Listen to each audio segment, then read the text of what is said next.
Hey everyone, how you doing? My name's Keith. Welcome to ProDirect's first blog post. We wanted to bring a little something more to you. Obviously, if you look at our website, you'll see we have a lot of supplies, outdoor products, picnic accessories, cheese boards, things like that. But one thing we really love is time together with family and experiencing great food. I'm gonna make some smoked ribs. I call them Bill's smoked ribs. Bill is just a dog, a devious dog that gets his nose in everything and sure as heck has snatched some ribs off of my plate. Go ahead and introduce you to this dog, Bill. This is Bill. Bill, say hi to everybody. You love some ribs, right? Oh yeah, that boy likes his ribs. I've got everything here. Obviously, we're gonna go over a few things throughout this. But starting off, the first thing you want to do is start your smoker, okay? So while that's getting up to heat, we can go ahead and prep everything, get everything going. For me, you'll see a lot of people posting anywhere from like 225, 275. I like to be right around that 240, 250 range, so I'm going to set my smoker to 240 today. I'm going to be smoking on a Traeger 575 grill today. So yeah, it's pretty great. You just set it, you can forget it if you want. Monitor it on your phone, has that Wi-Fi capability. It's pretty amazing, especially I work off shift. So I get off of night shift to work, want to smoke some ribs all day, and I can just go take naps and check my phone, make sure the temps are good, and go from there, and then come back out whenever I need to pull things. So yeah, so I'm gonna go ahead and set this thing. One of our first decisions that we want to do here is figure out what kind of style ribs we want, what kind of cut. So we're going to do like a Memphis type cut where we square it off. If you take the back here, you got the bones, you can feel along the rib here and find the longest one sticking out, and that's where you want to really cut from and square off. So I found mine here. I'm just going to cut along it here and square this thing off.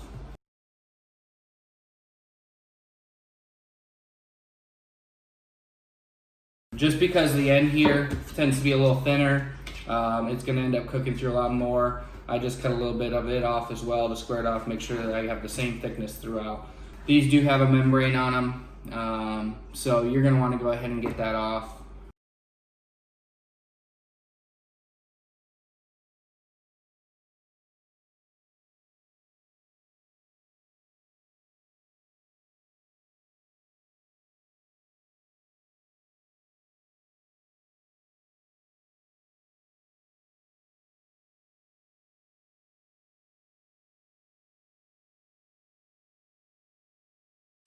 All right, so there's our squared off Memphis style cut of meat.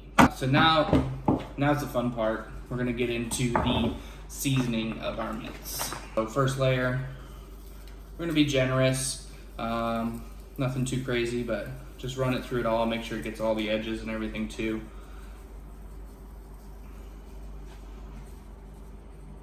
And with stuff like this, you don't really want to rub, you just want to press it in. Obviously I'm using my hands, this is just for me and my wife, so I've washed them. Trust me, I've washed them, but if you're preparing for other people, definitely want to wear gloves or whatever else.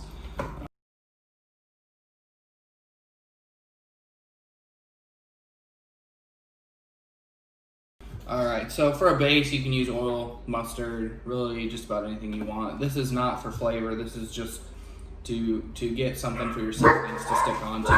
So I think the wife's home. Dogs are going crazy, so here we go. A little mustard on it. Not a ton, just enough to spread around.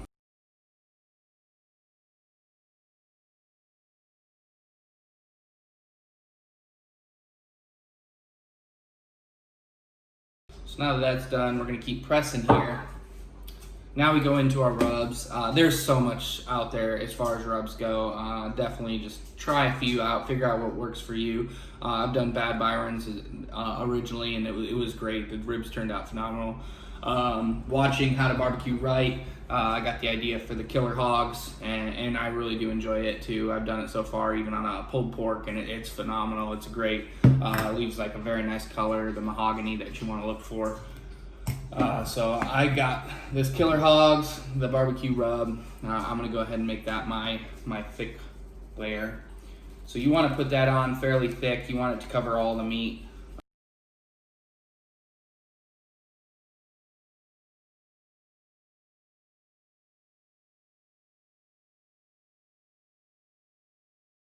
that's it. These ribs are ready to go on. Look at that beautiful color that comes from that killer hogs. That's the mahogany. Generally, I'm gonna leave them on for about 3 hours. You wanna check them. They vary based on the size of the rack.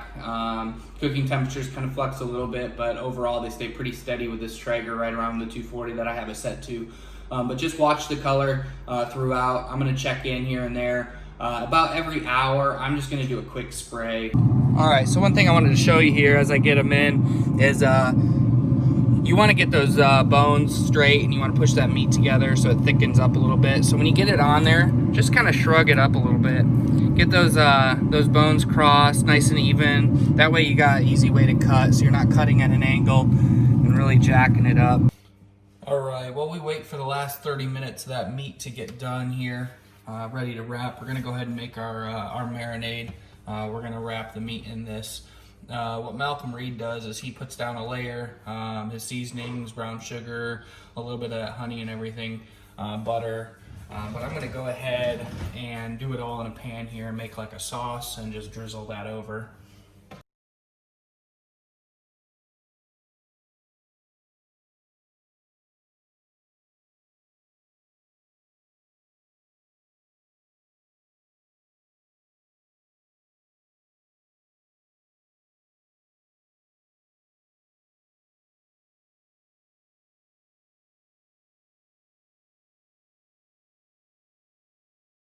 These ribs just came off. They're looking great.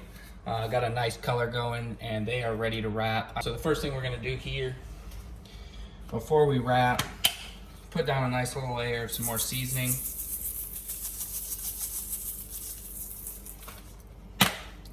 We got this sauce over here that we made. Gonna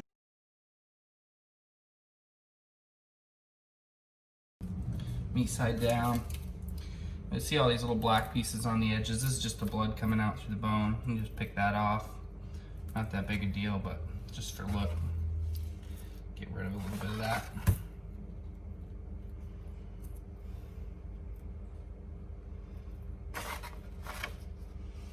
All right.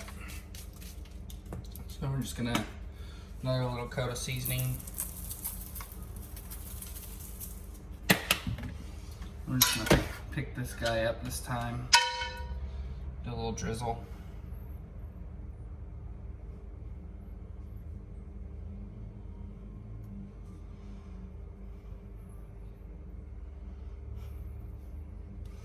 That'd be good there. And then we're ready to wrap.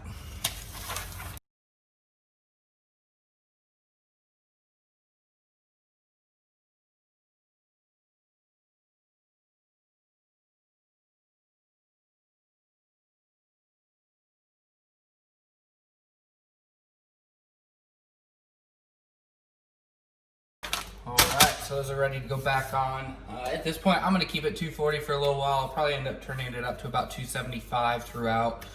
You could turn it up to 275 now if you want to push through a little bit hotter. Just put those back on there. All right, so these were on the smoker for about another 2.5 hours after the initial smoke. Wrapped up for about 2.5 hours. I did leave it at the 240. Seems like it was sufficient.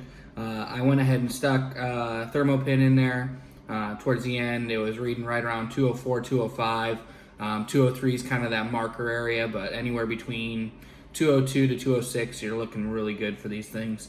So I've gone ahead and let them rest for the last 20 minutes or so. Meanwhile, I heated up some sauce. I just took half the Killer Hogs barbecue and half the Killer Hogs vinegar sauce, put it in a skillet, and just heated it up. I didn't like boil it or anything like that. I just got it warm so that it matches the temperature of the meats.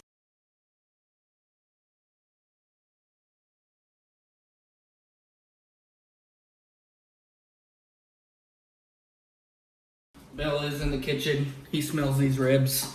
These are Bill's special smoked ribs. All right, so as I said, I'm just gonna go ahead and take some sauce and just dab it on there. I'm gonna be generous, but ultimately these ribs, ate them right now, would be phenomenal. But we'll let that little extra bit of sauce go ahead and sear on there.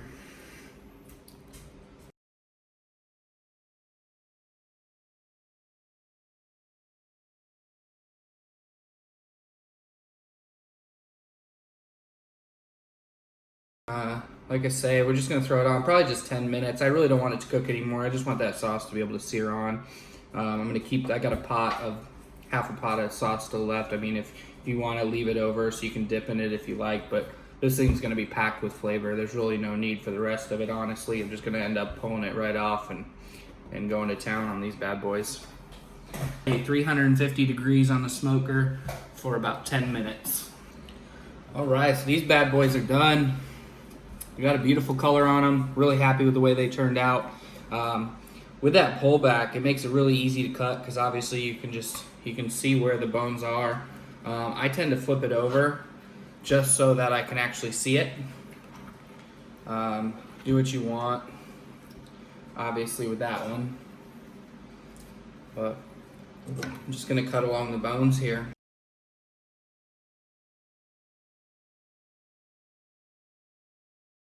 Show you here with these bones, they just rotate out of there, just clean. It's like, that's exactly what you want. They hold together on the rib, but if you were to turn it out, but what you're really looking for is your bite through. So if you take a bite of these things, what should happen is your teeth should just sink right through them, and they should just pull off that bone completely. Just to give you an idea of that bite through, I'm gonna take one of these as a sample here. I should just be able to bite into this guy and teeth just sink right in. Just like that. That's brilliant. Flavor, delicious, all the way through. So many layers. That's great. Let's bite from the top. It just pulls off that bone. It's brilliant. Just want to give you a final shot here.